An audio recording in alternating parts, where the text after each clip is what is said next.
I'm looking super dry, but I got a quick word. So everybody struggled with something during their walk. Now, before I started this journey with God, I did a spiritual one for like 5 years. I could tell you 3 truths and a lie about that, but you're gonna have to comment and tell me that's what you want to hear, because that ain't today's message. I did not grow up in the church. I always knew there was a God, but my mom didn't take me to church regularly. My grandma wasn't even available to do that. I would occasionally see my mom reading the Bible.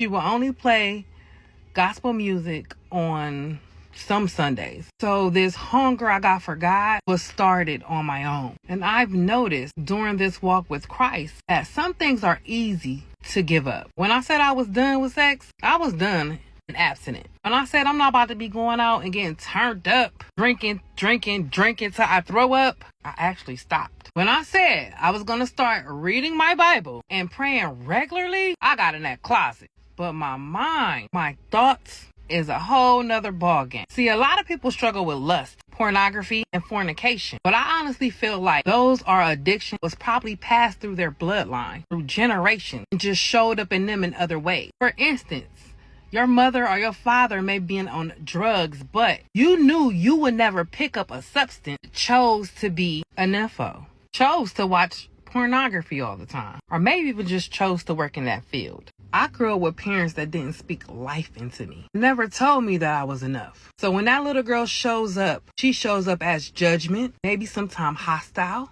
and not that easy to deal with.